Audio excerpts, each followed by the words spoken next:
Just a couple of days ago, I visited the Wuhan University of Science and Technology because I was told that out of the several hundred international students there, none of them contracted COVID-19.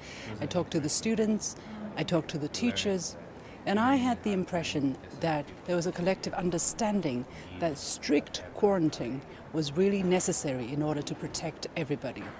For almost several weeks, when the situation was really bad, the students were not allowed to leave their dormitory.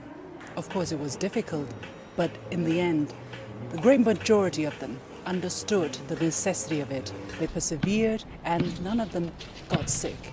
I think that story is important to help people understand exactly why the case mortality number and the absolute death toll number in China has been so low.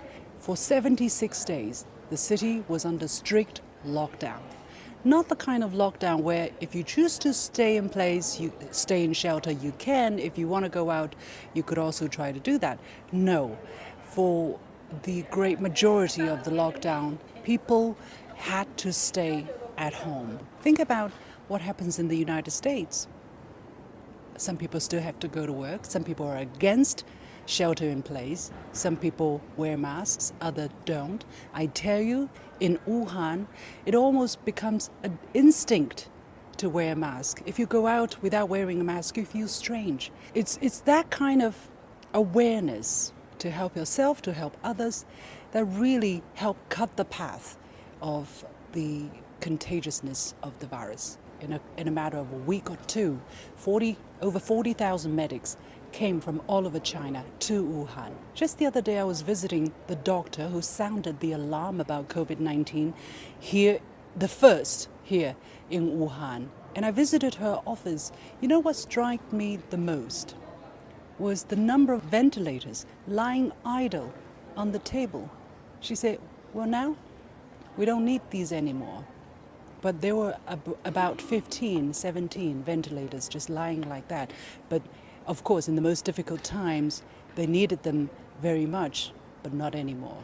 In China, we never had the discussion of herd immunity. We never had the discussion between keeping the economy going or saving lives. From the beginning, it was very clear every life mattered.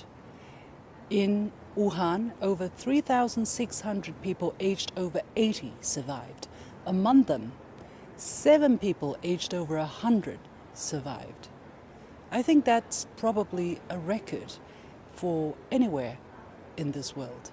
Citing an example from the doctor who reported the first cases here, she said a couple of days ago, one of her first patients came back to settle the bill. I asked her, what do you mean settling the bill? I heard it was all for free, the treatment. She said, yeah, he came to get the refund. He paid originally, but later on, after the government decided everything would be for free, he came and got his money back.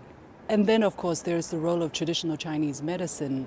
In some of the temporary hospitals where only people with mild symptoms were being treated, they were only given traditional Chinese medicine. This is an advantage that China enjoys.